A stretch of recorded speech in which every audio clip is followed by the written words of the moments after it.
Dalam sekitar 30-an menit ke depan akan kita bahas list dalam Python. Sebelum kita bahas secara detail bagaimana pemrogramannya di dalam Python, akan kita ingat-ingat lebih dulu apa yang pernah kita bahas terkait dengan list ini. Sebelumnya kita pernah bahas adanya himpunan data. Kita pernah bahas dalam video diagram alir mengenai perulangan. Kita juga pernah membahasnya dalam video mengenai Raptor. Bagaimana kita memeriksa diagram alir untuk perulangan dengan Raptor. Dan di situ ada himpunan data. Biasanya dalam dunia sehari-hari, kalau ada himpunan data dan berisi bilangan-bilangan, maka kita nyatakan dengan variabel yang berindeks seperti ini. Ini dalam pembahasan mengenai perulangan dalam diagram alir. Nah, pasti yang pernah mengikuti video ini akan ingat kembali mengenai materi itu. Tidak saya putar ulang. Silahkan dibuka kembali videonya kalau ingin memulai pembahasan dari sana. Yang jelas di sana ada data ke I. Dalam kehidupan sehari-hari biasanya data ke I itu dimulai dengan indeks bernomor 1. Kemudian di Raptor juga pernah. Ini ada data ke I juga, tetapi I-nya ditaruh di dalam kurung. Nah, pada kesempatan kali ini akan kita bahas himpunan-himpunan data seperti itu juga, bagaimana proses pengolahannya dilakukan dengan Python. Nah, supaya bisa diolah, data-data itu harus kita tampung di dalam objek yang namanya list. Kita akan main analogi dulu sebelum pembahasan list lebih jauh. Ini ada gambar, sebut saja ini kotak penyimpanan. Walaupun di dunia sehari-hari mungkin disebut rak begitu. Tapi karena ini ada banyak rak, masa masih tetap disebut rak? Ya, kita sebut saja dengan kotak penyimpanan. Karena memang bentuknya kotak ini. Ya kan? Kita lihat apa yang ada di dalamnya. Ternyata bervariasi. Ada buku-buku, kemudian ada pakaian, ada mainan, ada tas. Nah, tas ini mulai menarik. Kenapa? Karena di dalam tas juga bisa berisi barang. Atau ini yang di kiri bawah. Ini ada kontainer kecil-kecil. Jadi kotak penyimpanan ini sudah kontainer, boleh berisi kontainer ternyata di dalamnya. Oke, jadi list dapat dianalogikan dengan kotak penyimpanan barang. Tapi di dalamnya tidak hanya satu ruang, terdiri dari banyak rak. Setiap rak dapat diisi apa saja, bahkan berisi rak yang lain. Nah, normalnya ketika mengakses barang yang tersimpan, kita akan mengaksesnya rak demi rak. Ya, walaupun mungkin mengakses 2 rak sekaligus, tapi normalnya itu rak demi rak, karena setiap rak itu isinya spesifik. Sangat berisiko misalnya kita membuat contoh akses yang ekstrem ya, di pojok kanan atas diakses sekaligus dengan yang di kiri bawah.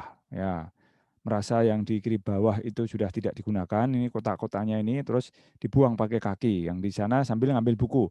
Ini pasti akan berisiko. Jadi normalnya rak-rak ini diakses satu per satu. Dalam pemrograman Python, kotak penyimpanan adalah list. Ya, ini dibalik saja dari yang tadi ya. List itu analogi dengan kotak penyimpanan. Nah, kalau dibalikkan kotak penyimpanan adalah list. Misal untuk simpan data seorang mahasiswa. Itu ada NIM, nama, email, nomor HP, dan sebagainya. Atau menyimpan hasil ujian 10 orang mahasiswa. Nih, kalau dibuat ilustrasi dengan bentuk gambar yang mirip dengan rak, bisa seperti ini. Ya, ini NIM, kemudian ini nama, emailnya, nomor HP. Ini bisa disambung dengan yang lain. Sedangkan yang contoh kedua, ini ada angka-angka, kalau dihitung ada 10 angka.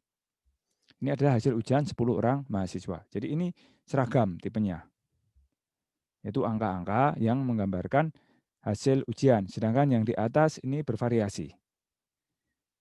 Jadi memang mirip dengan kotak penyimpanan.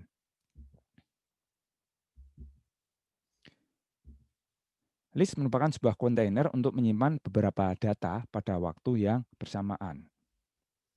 Elemen atau isian atau item di dalam list, saya lebih suka menggunakan kata elemen ya, memiliki sifat dapat diubah atau changeable kapan saja dan menempati urutan tertentu.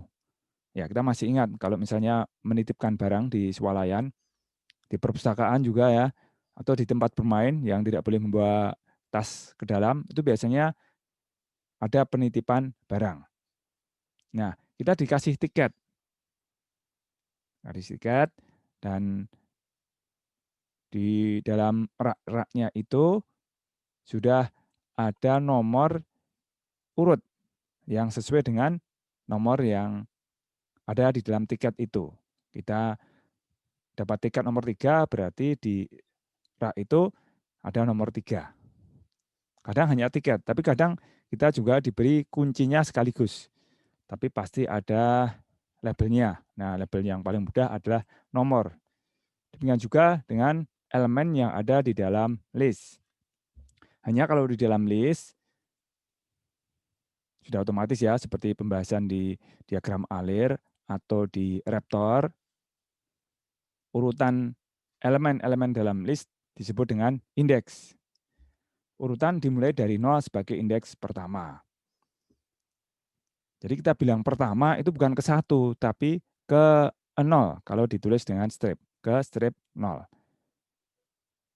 Elemen yang kedua, berarti kedua dieja ya, KEDUA, itu berarti KE minus 1, karena indeksnya dimulai dari 0.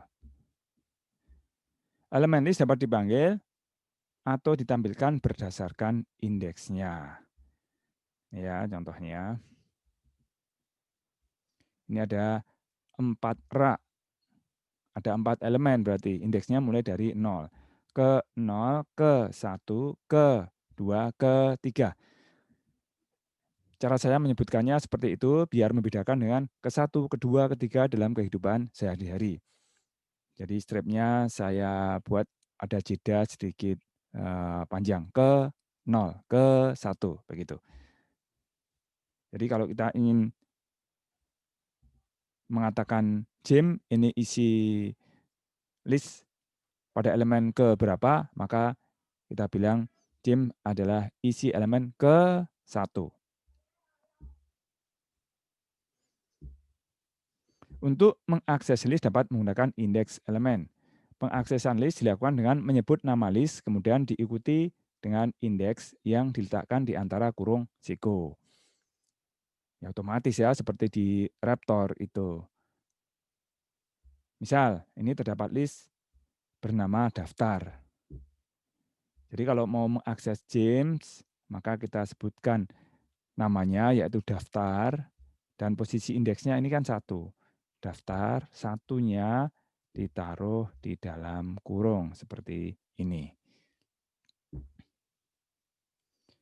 Operasi pada list.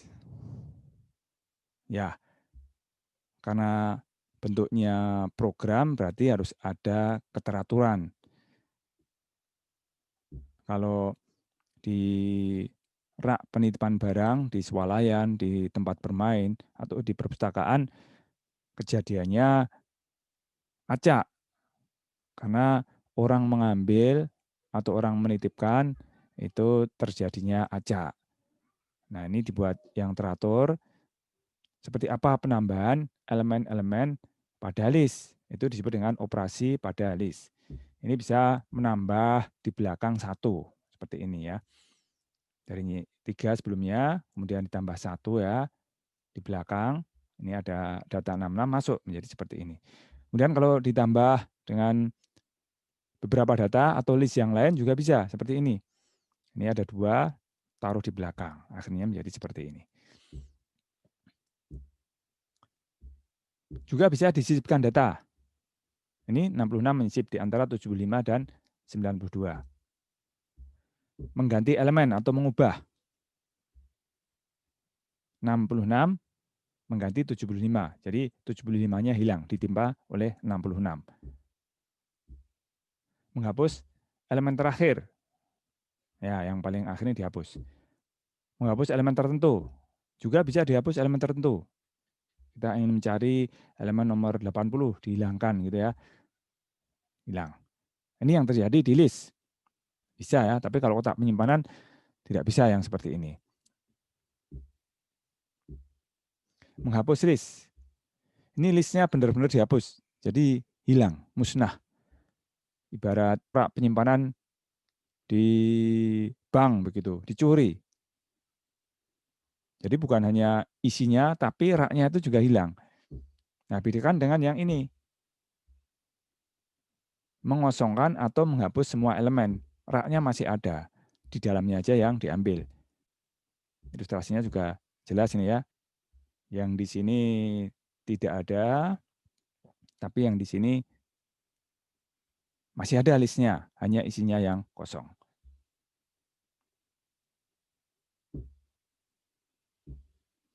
Bagaimana pemrograman list dalam Python? List dibuat dengan cara cantumkan semua elemen atau sebutkan semua elemen dalam kurung siko dan pisahkan satu dengan yang lain menggunakan tanda koma. Elemen-elemen list ditempatkan dalam indeks berdasarkan urutan ketika dibuat. Ini ada contohnya ya. Ini hanya mengulang-ulang karena penting ya.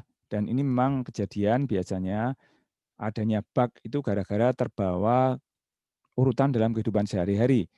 Yang pertama disebut indeks 1 dan seterusnya, akhirnya lupa gitu ya. Berkurang 1. Ini contohnya, ada apel, pisang, jeruk. Berupa kata-kata ya, sehingga dikasih petik, diberi tanda koma sebagai pemisah, ditaruh di dalam kurung. Karena dia dimasukkan di dalam daftar, maka otomatis daftar ini akan menjadi list. Nah, ini indeksnya ya. Apel indeksnya 0, pisang 1, jeruk 2.